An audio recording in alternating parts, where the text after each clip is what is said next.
Hello, welcome back to the channel, and this is a channel where we give you reviews. We might do a few playthroughs, but we don't do unboxings, but we generally like to talk a lot of bollocks tabletop gaming in general. And in this video we're going to be talking about a very basic deck building game. We're going to be talking about Harry Potter Hogwarts Battle. This is a no spoilers review, and in this game you will be playing through a series of games. You'll be trying to defeat villains using characters from the Harry Potter movies in the hope that you can get to game 12, I think it is, that will allow you to win this game. So in this video we're going to be giving you a very brief overview of the rules, telling you what we do like, what we don't like. Then we'll come back and we'll tell you whether or not Harry Potter Hogwarts Battle is still worth your time and bother. I think it's around 8 years after it was first released. So remember, if you're new here, please consider subscribing to this channel. Hit the like button and all that YouTube bullshit. See you after this.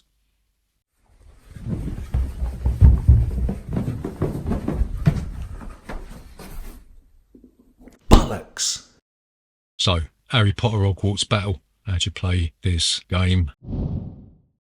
So Harry Potter Hogwarts Battle is a kind of legacy style, very basic deck building game, yeah. It's not a legacy style game in the sense where you'll be ripping cards up, but you will be playing through a series of games that are contained within different boxes, yeah. So if you're playing game 3, you'll open box 3 and it'll change the rules as you work your way through it, right? So each player is going to take a starting deck of cards, yeah. You've got 4 different characters that you can play. You've got Hermione Granger, you've got Harry Potter himself, you've got that ginger prick Ron Weasley, and you've got the other rotund anonymous fucker that nobody knows the name of, yeah. Don't worry, gingers, I got that ginger gene too, yeah. That was an inside joke. So every player is going to take a player mat. You'll have your starting health, and you'll put the board out in the centre of the table and you populate it with a load of shit, yeah. So the first thing that you're going to do, you're going to reveal and resolve a dark arts card. This is invariably going to be bad, yeah. This will create something negative in the game. It may mean that you have to place a marker on a location card. If all of the location spots on a location card are full, then you're going to lose the game, yes. It's always bad. Next thing you're going to do, you're going to resolve the villain abilities. There may be more than one villain in play at one time. There almost certainly will be more than one villain you've got to destroy in the later games, yeah. And you'll have to resolve the negative effects on their card, yeah. Like for instance, Draco Malfoy ability is each time a token is added to the location, the active hero loses 2 health, yeah. If you lose all your health, you're not going to be out of the game, but you're going to have to discard some cards and all that stuff and basically neuter yourself by cutting your balls off with a rusty penknife, yeah. Yeah, you don't have to do that because you've already done it. So the next thing you are going to do is you're going to play Hogwarts cards and take various actions, yeah. There's 2 types of currency in this game. You've got the lightning bolts and you've got coins, yeah. Coins will allow you to buy new cards. You'll select some cards from the offer and you'll buy cards, and when you play cards with a lightning bolt on it, you're going to do damage to the villain, yeah, and you'll stick these onto the villain to remind you that they are at death's door. So once you have done playing cards from your hand, then you will end your turn by going through a little checklist type thing, because we love checklists, don't we? You'll check if the villain has the required number of tokens to control a location. If they have, then you'll remove the location, and if you go through all these locations, then you're going to lose, right? If you assigned enough lightning bolts to the villain, you're going to kill him, right? And then you'll refill all the empty Hogwarts cards. You or your companions snapped up while you're taking your turns, right? You will discard all of your lightning bolts and your coins, yeah. You can't carry these over to the next round, which is a bit of a shitter really, yeah, because you're going to be wasting a lot of resources here. Then you'll draw up another 5 cards and you repeat the round, yeah. So the game can end in 2 ways. The hero can defeat all of the villains, yeah. Like we said, there might be more than one of these. All the villains control all the locations, in which case you will lose the game, yeah. As this is a spoiler-free review, we're not going to go any deeper than that into the rules. As you progress into the game, more rules are added. The game gets a tiny little bit more complex, yeah. But don't worry, not enough that it will confuse you stupid fuckers. But if you manage to defeat all of the villains, then you will be the winner of Harry Potter Hogwarts Battle. So what do we like about Harry Potter Hogwarts Battle?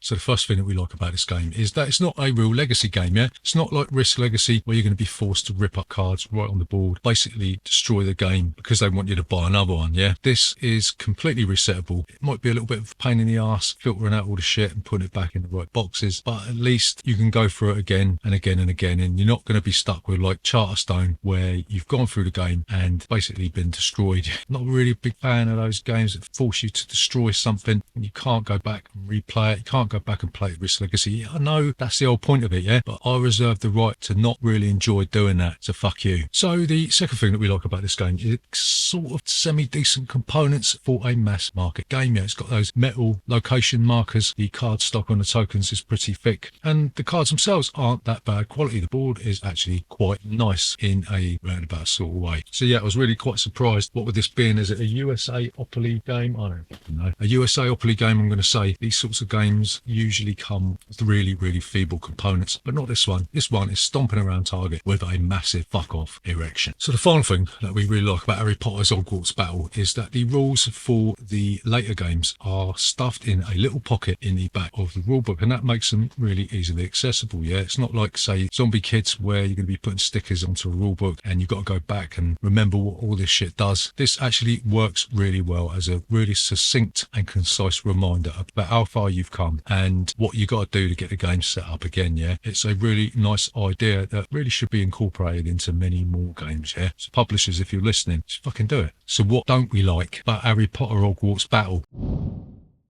So the first thing that we don't like about this is it looks like complete and utter dog shit, yeah. When I opened the board up for the first time, it basically didn't have anything on it, yeah. It's just had a few squares. It's got that horrible brown pastel shade. And even the art or lack of art on the actual cards is a little bit disappointing, yeah. They've gone for the cheap option. They've gone for screen grabs from the movies. And in my opinion, this game would have benefited from some really nice sort of illustrations, yeah. Instead, you've just got Daniel Radcliffe's ugly mug staring back at you instead of some hand-drawn artistry that would get your blood pumping, yeah, and that's a real shame. I know some people like this sort of stuff, but there's a good place and a bad place for it. I didn't mind it so much in games like Terraforming Mars or even Ark and Over, yeah, but in this, I don't know, it's just something that feels really cheap and nasty about it, yeah. So the second thing that we don't like about this game is that the first 4 games are actually really, really boring, yeah. Nothing really happens until game 4. You're just going to be going through the motions, just sitting there thinking, what the fuck am I doing? Is this it? And even then, as you progress through, I found that there were too many villains to dispose of, yeah. I think I got bored with it. I found myself wanting to just rush through the game because it was taking too long, and I wasn't really making that many meaningful choices with the cards that I had. I was just hoping that some decent card that I bought was going to pop out the deck, allowing me to do as much damage as possible so I could pack this game away and go and do something else. And that's a real shame, yeah. I mean, I'm not the world's biggest deck building fan, yeah. When a deck builder comes along and just basically copies and pastes ideas from other games that you've already played and presents it in a lackluster format such as this, then you'd better make sure, if I'm playing this at your house, there aren't any plasterboard walls for me to punch a hole in. So the final thing that we don't like about Harry Potter Hogwarts Battle is that starting with the same starting cards that you started with at the start of the game means that there's no real sense of progression as you pass through these 10 or 12 games, I can't remember. You don't really get to retain anything. Everything is reset, yeah. You're going to be adding more stuff at the beginning of the game, but you can't carry anything through on your way, and you don't feel as if you are becoming more experienced. You don't feel as if you have acquired anything, gained anything. You feel like you're being stripped back to the bare bones every time you play it, and that is really, really frustrating, yeah. If you're playing a legacy game where you're going to be walking yourself through a certain amount of games, that process doesn't allow you to retain anything from those previous games. If it just throws it into the deck and just says you may be able to get hold of this later if you can afford it and if things go your way, then I sort of felt a bit shortchanged, yeah. I felt cheated, and that isn't what I want to be thinking about when I'm playing such a light game as this. So to summarise, is Harry Potter Hogwarts Battle still worth your time and bother? I think it's 8 years after it was first released.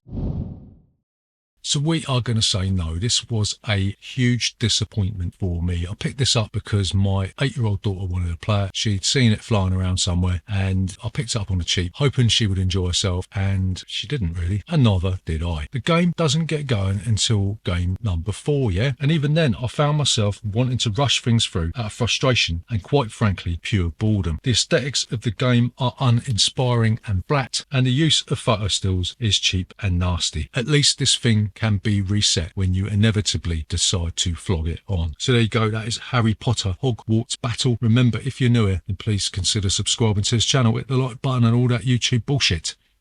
See you next Tuesday.